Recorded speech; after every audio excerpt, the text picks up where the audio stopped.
Hey, what's going on everybody? Welcome back to the channel, NiNjahCheeto here. So tonight, SEGA dropped some new information on the official Phantasy Star Online 2 New Genesis website concerning some changes coming on the June 7th with the Ultra Evolution update. I'm going to go over the information posted a bit here with y'all, so let's jump into it. So here we are on the official Phantasy Star website. I'm going to leave a link in the video description below to the official Phantasy Star website here, so y'all can go check this out for yourselves if you want to later and read the fine print and everything. But we're going to go ahead and go through this information. Now, this information was posted about almost 3 hours ago from the time that I'm recording this currently. And they're saying regarding the data for PSO2 being released as DLC on June 7th. Following the update on June 7th, we plan to release the data on PSO2 as separate DLC free of charge for the Xbox One, Microsoft Store, Steam, Epic Store, Game Store versions of NGS. So basically, for you PlayStation players out there, your game has already been like this. Whenever PlayStation dropped, they made base PSO2 and NGS like separate downloads because both of them together is pretty big. It's a lot of storage space. And for those of you players that don't actually have interest in playing base PSO2, that cuts off a lot of space from your drive if you don't want to play it. So they're going to be changing it to where it's like that. They're saying the data for PSO2 will no longer be included in the main game data for NGS after this update. Those who wish to play in PSO2 blocks or play certain music discs that require data from PSO2, please download the DLC from your respective platform store. Now, so that actually means like, I guess certain music discs won't even be able to play in NGS, perhaps, maybe. That's kind of what that sounds like. No, in here in the fine print in red, it says this also applies to players who had been playing NGS prior to the update on June 7th. So it makes it sound like even for someone like me that has the whole game downloaded right now, it sounds like it's going to remove it and I'm just going to have NGS there and I'm going to have to download base PSO2 separately, perhaps. That's kind of what this sounds like. I guess we'll see. So keep an eye on that on June 7th. You might have to actually download base PSO2 separately again if you want to go play it. I know I'm going to have to be doing that on Epic and stuff if they do somehow remove it from my drive. Okay, so coming up on June 7th, they're saying here that notes on many episodes and adjustment to EXP and some tasks. So they're going to be overhauling the way that some of these little like mini side stories out in the field go, and also some of the EXP from some of the tasks are in too. This is a main news story will be released on June 7th. We're going to be getting the Chapter 5 story with the Ultra Evolution update. And they're saying points on regarding to the mini episodes. When the new story launches on June 7th, side tasks for side stories that have not yet been completed will be considered completed. And mini episodes that have not yet been viewed will be considered viewed. If you have not yet completed all the mini episodes, we hope you will progress through them so that you can enjoy the new storyline even more. Now they're saying here in the red print, side stories that have been treated as viewed and mini episodes that have not been viewed will be accessible through the quest counter. And as well, they're also saying that you can earn the rewards for story quests that you did not complete, although the game now considers you to have completed by accepting and completing orders from the quest counter. So basically, they're going to be removing all those little NPCs scattered around the map that have like little extra storylines stuff to them. And as well, some little like task stuff that they give, whatnot. Come June 7th, all those are going to be going away, and they're just going to centralize like the cutscenes and stuff in the quest counter to where you can still view it, but you won't be able to actually go out to the world map and do those anymore. So I'm gonna actually go out there while we still have time to, and I'm gonna go hit some of these because I know I have a lot of these scattered around the map that I haven't actually done myself yet. I'll go ahead and kind of just show y'all here a little bit about what I mean. So if you was to look on the world map, you'll notice like spread around, there's going to be like some of these little yellow icons just like this. And it's going to actually be an NPC there that has like a little mini side story for you. And I have like tons of these like scattered all over Alio that I haven't done yet, just all over Kavaris and Redum and Stia and so forth. Now you can see like if I was to look up here in Kavaris currently, since I'm in Alio, I don't actually see any of those little NPCs like scattered around Kavaris right now, but I know if I was to travel up to Kavaris, I actually have a bunch of them up there. And same thing with Redum and Stia, you have to actually be in the region before these little NPC icons show up. So just keep in mind before June 7th, if you want to clear these out, just travel to each region, travel to Alio and just kind of scatter around the map. Like look out in your world map here and see if you see any little yellow icons for these NPCs to go interact with.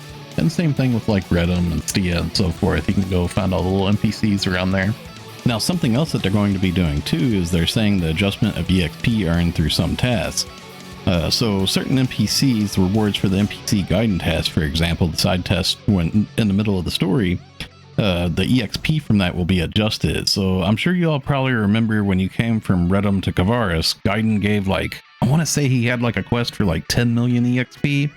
And then when we went from Kavaris to Stia, he had a quest for 20 million EXP. And they're saying here in the red print that our goal is to distribute rewards in a balanced manner so that the total value would not be reduced. However, if the rewards for tasks that you have not yet completed are distributed as rewards for tasks that you have already completed, you will not be able to earn the rewards that have been distributed elsewhere if you complete these tasks after the adjustment. For this reason, if you have some tasks remaining, we recommend that you complete all of them before the adjustments are made.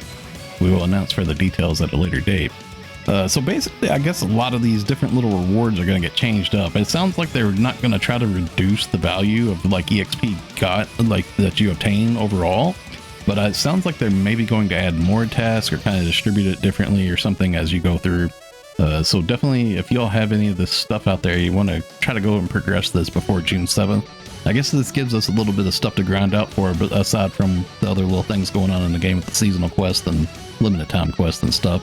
I know I got a lot of these out here I need to go hit myself, and I kind of just like to do this stuff the way that they originally meant it. And then I'll go check it out after they do the rebalances, of course, but it's going to be too late come June 7th, so definitely get out there and hit these. Okay, so now we're going on to the last one here. Now this one's pretty big. This is a pretty big change for Phantasy Star to have this. They're saying advance notice regarding the release of skip gameplay feature for purchase by AC. So basically they're adding a pay to win feature, a catch up mechanic, pay to winning. And this doesn't really bother me that much, you know. I mean, this is cool for people that want to do this, you know, like most people are just going to play the story and stuff, but you know, some people out there are going to do this stuff. So basically what they're saying here, we are planning to provide a paid feature in the updates on June 7th that would enable players to raise their class levels or advance in the story progress in one go. So basically you're going to be able to buy story skips, kind of like how Final Fantasy and other games do. The purpose of this feature is to support players who are starting a new game or returning to the game and want to catch up to other players as soon as possible, to promote socializing between users and to help them join the main content. Moreover, we believe it will help players who play with multiple characters to effectively progress in game and raise their secondary characters. Now this right here has me wondering if they're going to actually make multiple characters like have a purpose. So like in base PSO2, multiple characters gave a lot of extra money. Like I could make like 60 million a week off of my 30 characters in base PSO2. And in PSO2 NGS, just multiple characters just really makes nothing so far. For the most part, like here and there, we've gotten some little extra rewards from like seasonal point rewards and stuff. But for the most part, there's not like a weekly thing to do with extra characters. And I'm wondering if they're going to kind of revive that system just to try to sell more characters maybe, or just make more things to do in the game and stuff. I don't know. It would be interesting to see where this is taking off from. But they're saying NGS story progress tickets. This item can be used to skip through the main story up to the point immediately before the latest up chapter as the time it is used. And in red, they're saying the main class that uses the item will get the EXP needed to reach the recommended class to play the latest chapter. Purchase limit none. So basically, if you pay for this item, they're going to put you at the most recent chapter of the story, and you're going to have like your EXP and your battle power and everything. I guess it's going to be getting up there. Well, the battle power comes next. So here it says class level 70 and equipment set. This item raises the selected class to level 70 and comes with one weapon from each equipable weapon category available for the class and 3 pieces of armor. So I guess if you was playing Hunter, for example, when you use the ticket, you would get like a wire lance, a sword, and a partisan, is what I'm taking from this, as well as 3 pieces of armor. Now in the red fine print here, they're saying settings in the equipment. Setting the equipment items will increase the character's battle power to the amount they need to play the latest content as of June 7th.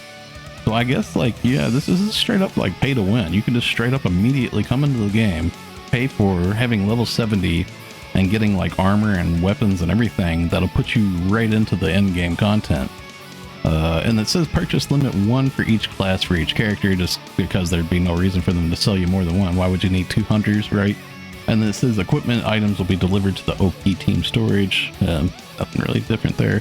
So basically they're going to be making it so the status of all cocoons and towers available as of June 7th will be completed so that the players acquire the first clear reward skill point. So you would have all your skill points as well. So yeah, basically this is going to be like a big pay-to-win feature that'll help people just like, yeah, just get right to the end game. I have mixed feelings about this. I really don't care about this. I mean, this doesn't bother me that much. I know this is going to really outrage a lot of people in the community. There's going to be a lot of people that have really strong feels about this. Me personally, I don't really see it as a big deal or anything. I don't see it as that big of a detriment, really. Okay, so that's going to wrap it up for today. I would love to know all about your opinions and thoughts on this information. I know there's going to be a lot of people feeling a certain way about some of these changes, so please share your feedback in the comments below. If you enjoyed the video, a like rating is always appreciated, and if you're new here, be sure to subscribe. Thanks for watching, stay safe, and have a wonderful day, friends. See you in the next one.